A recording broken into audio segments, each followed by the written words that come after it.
Bonjour à tous et toutes, c'est Nessendil pour The Horizon.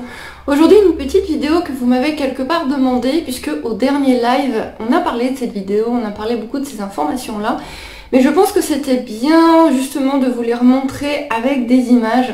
C'est un sujet qui revient beaucoup sur ma chaîne, le sujet animalerie, animaux d'animalerie, tout simplement parce que j'ai travaillé 4 ans dans une grande animalerie, je connais bien l'envers du décor du coup, et du coup je voulais en reparler avec vous grâce à cette vidéo de 30 millions d'amis. Je vous mets le lien sous cette vidéo-ci. Je vais me servir de quelques morceaux pour illustrer, mais c'est quand même très important que vous alliez la voir en entier, que vous alliez sur la chaîne de 30 millions d'amis pour regarder cette vidéo-là en entier. Elle fait 6 minutes, ça va pas vous prendre des plombes. Et surtout, regardez-la sans mettre adblock. S'il y a une pub au début, regardez-la bien. Parce que je pense que ça les aide beaucoup, 30 millions d'amis, ça doit vraiment beaucoup les aider, leur chaîne, et ce qu'ils peuvent gagner avec. N'oublions pas que c'est une association de protection, donc mieux on les aide, mieux c'est. Et du coup, revenons-en au sujet, donc les animaux en animalerie.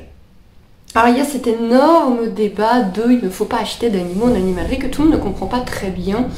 Pourquoi il ne faut pas acheter d'animaux en animalerie? Pourquoi du moins il faut éviter?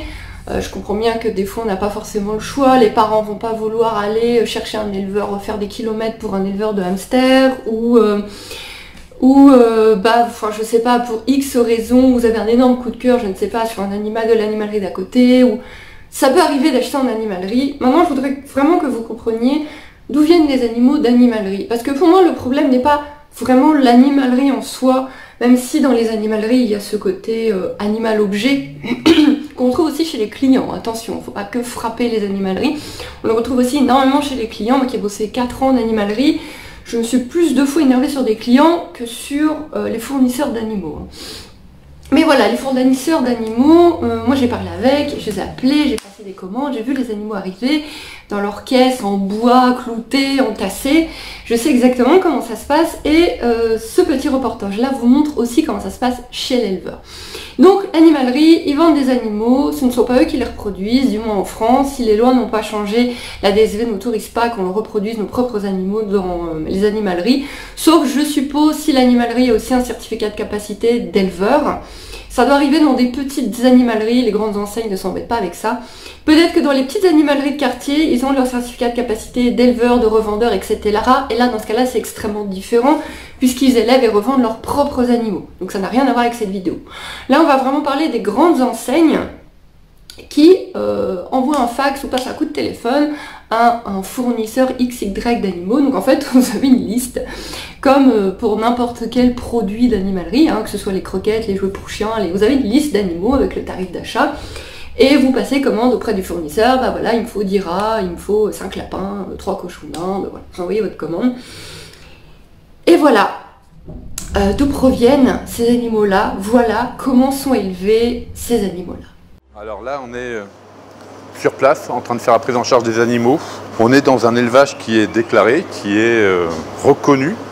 C'est un élevage qui vend dans toutes les boutiques, dans toutes les animaleries, des cochons d'Inde, des lapins, des rats, des souris, des hamsters. On est dans de la production de souffrance.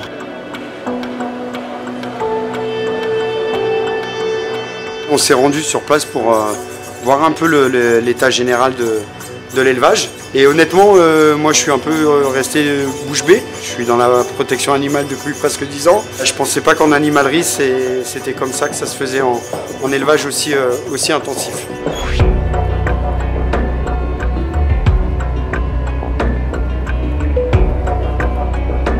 On a ici 900 cages de petits rongeurs. Vous avez de l'autre côté 650 cochons d'Inde et 450 lapins.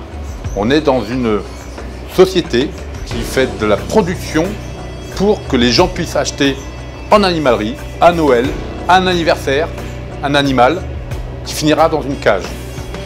Donc on est vraiment, encore une fois, dans l'animal objet.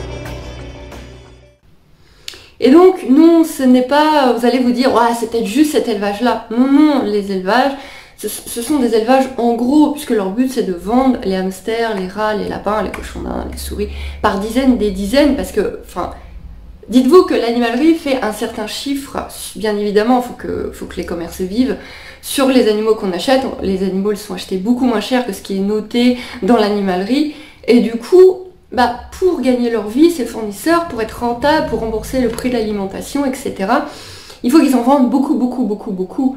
Et donc, si ils sont élevés comme ça, les animaux sont élevés comme ça, les animaux ne sont pas spécialement manipulés, on s'en rend bien compte quand on les reçoit. Les animaux sont élevés en gros, entassés, et c'est assez aberrant parce que justement, il y a ce que dit ce monsieur, je vous laisse écouter. On voit ici qu'on a des directives européennes pour les poules pondeuses, et même les poules pondeuses sont mieux loties. On a un perchoir, un nid, et là on est uniquement sur du sol grillagé. L'animal ne peut pas se mettre à l'abri, ne peut pas se coucher tranquillement. Ses pattes passent toujours à travers, c'est uniquement pour que les excréments, les urines passent à travers, pour de la surproduction. On n'est même pas dans le confort de l'animal. Et on dit que ça, c'est la légalité. Donc, même dans les élevages de poules, et les élevages de poules sont énormément critiqués, les élevages en batterie, un cochon d'Inde ou un lapin d'élevage en gros est moins bien loti qu'une poule de batterie. Alors que les poules de batterie, c'est un combat connu. Donc, voilà, pour eux, c'est encore pire. Et ils ont le droit, c'est normal, les élevages en gros élèvent comme ça, c'est normal, personne ne s'en inquiète. Pourtant, ils doivent avoir des contrôles et tout, mais visiblement, c'est pas grave. Donc voilà, c'était un petit peu pour critiquer ça, pour appuyer sur la sonnette d'alarme, pour dire, on s'amuse pas à vous dire sur différentes chaînes, achetez pas en animalerie juste parce qu'on veut faire chier les animaleries. Il y a des très bons vendeurs en animalerie, j'en ai croisé vraiment des très bons. Quand on avait des stagiaires à l'animalerie, ils nous disaient qu'ils voulaient être vendeurs en animalerie parce qu'ils aimaient les animaux. Tu ne dois pas devenir vendeur en animalerie parce que tu veux devenir riche et célèbre, hein, on est bien d'accord, tu gagnes le même prix que si tu étais vendeur de chaussures, tu gagnes pas plus. Donc, si tu t'amuses à vendre des animaux, c'est que normalement tu aimes ça, c'est que normalement tu es passionné. Il y a des études de plus en plus poussées maintenant, il y a vraiment des passionnés, j'ai croisé vraiment des passionnés dans mes années d'animalière, et il faut pas flageller les vendeurs, parce que souvent les vendeurs, d'ailleurs c'est pour ça qu'ils craquent et se barrent, c'est ce que j'ai fait. Souvent les vendeurs, ils partent avec des étoiles dans les yeux en se disant « Je vais révolutionner le monde, je vais vendre des animaux heureux, en bonne santé, à des gens cool !» Et tu te rends compte que c'est pas ça du tout le travail en animalerie. Mais on fait ce qu'on peut, et il y a beaucoup d'animaliers qui font ce qu'on peut, il y a beaucoup d'animaliers qui font ce qu'elles peuvent. Il y a des vendeurs qui peuvent améliorer les choses dans les animaleries, proposer des meilleures litières, séparer de mieux en mieux les animaux pour pas qu'il y ait de reproduction, etc. Donc il ne faut pas flageller non plus totalement les vendeurs en animalerie, il y en a des bons. Ce qu'il faut vraiment flageller, c'est ceux qui élèvent ces animaux qui sont ensuite vendus dans les animaleries. C'est vraiment ça là sur lequel j'appuie. Et il y a un autre truc qui est agaçant parce que vous n'arrivez pas à comprendre. Il y a un message qui revient tout le temps, c'est « Ouais, mais si j'adopte dans une animalerie, je vais le sauver. » Non! Ok, tu vas sauver cet individu-là, admettons. Admettons, ce hamster, cette souris, tu vas la sauver. Tu vas le sauver, mais du coup, tu as acheté un animal, du coup, il y a une place dans l'animalerie. Les animaleries doivent gagner leur vie, les animaux, c'est un commerce comme un autre, ce sont, oui, des objets, oui, de la marchandise dans les animaleries, c'est comme ça que pensent les grands patrons. Et donc, toi, t'as acheté une souris, l'autre, il a acheté un lapin, l'autre, il a acheté un cochon d'Inde. À la fin du week-end, il y a 20 animaux qui sont partis parce qu'on est habitué à acheter en animalerie ou parce qu'on a sauvé un animal. Et le lundi, elle fait quoi l'animalerie? Et le lundi, elle appelle son fournisseur d'animaux, elle passe une commande pour acheter 10 animaux. Et alors que si vous n'achetiez pas d'animaux en animalerie, avec cet esprit de « je vais les sauver », si vous n'achetiez pas ces animaux en animalerie, ils resteraient dans l'animalerie. Ok, ceux-là, ils restent dans l'animalerie, leur vie n'est pas idéale, nous sommes d'accord. Mais l'animalerie n'a pas de place pour en acheter d'autres. Et pendant ce temps-là, le fournisseur qui reproduit ces animaux, il n'a pas de vente. Et s'il n'a pas de vente, il met la clé sous la porte, il change de boulot. Tout simplement. C'est une façon de fermer ces usines, parce qu'on se plaint des usines à poules, on se plaint des usines à chiots, mais les usines à rongeurs. Et du coup, il y a vraiment ce côté, si j'achète en animalerie, je vais sauver. Non, non, non, tu fais en sorte que ça continue. Tu as permis à ce fournisseur d'élever encore plus d'animaux. Voilà, bravo. Voilà. Alors après je comprends, chercher des éleveurs c'est difficile, en plus on nous met vraiment des bâtons dans les roues parce que je vois là en Belgique, tu n'as pas le droit d'être un petit éleveur de rongeurs par exemple. Il y a une loi qui est passée il y a quelques temps qui fait que si tu n'es pas déclaré, tu ne peux pas passer de petites annonces pour vendre une portée de lapin, une portée de hamster. Donc il faut être déclaré, sauf que l'État te prend quasiment tout. Déjà que quand tu élèves des petits animaux, tu gagnes rien, tu es même plutôt en négatif. Et en plus là, le peu que tu pourrais gagner pour te rembourser ta bouffe, on te le prend. C'est totalement impossible de se déclarer. Et c'est extrêmement mal foutu parce qu'il y a des petits éleveurs qui font ça très très bien. Leurs animaux sont séparés, ils font de la sélection, ils font de l'élevage vraiment recherché, sélectionné, de concours. Ils font ça extrêmement bien. Juste, c'est une passion, ils gagnent pas leur vie, ils peuvent pas se déclarer, mais du coup ils n'ont pas le droit de vendre leur repro, enfin bref. Il y a un micmac pas possible dans les lois qui n'est pas juste, qui permet en fait aux gros éleveurs de vivre et de pouvoir en vivre, de pouvoir se mettre en avant, de pouvoir vendre leurs animaux, et c'est pas juste puisque ces gros éleveurs ne font pas forcément ce qu'il faut. Le gros éleveur avec ses 5000 hamsters entassés et qui se reproduisent en boucle, lui, il a pas de problème, il gagne assez pour payer ses impôts, on lui fout la paix, il peut vendre où il veut. Alors que Marcel, qui élève ses lapins béliers français, extrêmement bien, tout le monde est bien séparé, il a ses petits cahiers avec les noms des lapins, les codes, qui se reproduit avec qui est en repos, qui machin, qui fait des concours et tout, bah lui, s'il se fait choper, il est dans la merde. Et ça c'est pas juste. Mais c'est encore un autre débat, je m'enflamme, je m'emballe, c'est un truc que j'avais pas prévu de parler. C'est encore un autre débat. Bref, le débat est essayer de trouver un éleveur.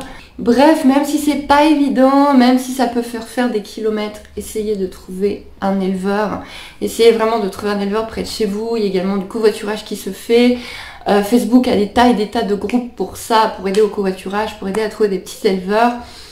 Vraiment, essayez. Si vous pouvez, essayez prioritairement les éleveurs. Les éleveurs, vous pouvez aller sur place, vous pouvez aller voir les animaux, vous pouvez voir les reproducteurs, où c'est pas caché, entassé dans un grand bâtiment. S'il vous plaît, essayez juste et ne partez pas du principe oh, je vais vite aller acheter des animaux dans l'animalerie pour les sauver parce que vous entretenez le trafic, vous entretenez le problème, ça n'aide pas du tout. Je vous encourage vraiment à aller voir le reportage en entier et je vous encourage vraiment à aller voir, même si c'est assez traumatisant, les vidéos de chez 30 millions d'amis parce que bah, ça les aide tout simplement au niveau des vues, au niveau des sous des pubs. Les plus jeunes, faites attention, il y a vraiment des vidéos un peu dures, un peu compliquées à regarder, donc âme sensible, faites quand même attention, au pire vous faites tourner dans le fond pour qu'ils aient les vues et puis vous regardez que d'un œil. Mais voilà, c'était juste pour vous rappeler que bah, tout n'est pas si simple, tout n'est pas si beau. Et les méchants, les gentils, c'est pas toujours ceux qu'on pense. Il y a des très bons vendeurs en animalerie qui font ce qu'ils peuvent. Mais malheureusement, le tout premier maillon, c'est vraiment celui qui pose problème. Quand on pense qu'un cochon d'Inde n'a même pas une cabane, n'a même pas une litière dans sa cage et qu'il est là juste pour se reproduire. Comme les chiens, comme certains trafics de chiens, comme voilà. Le monde des humains n'est pas très beau, ce n'est pas nouveau. Je vous laisse avec cette petite information supplémentaire. Je vous fais des bisous et je vous dis à bientôt. Bye bye.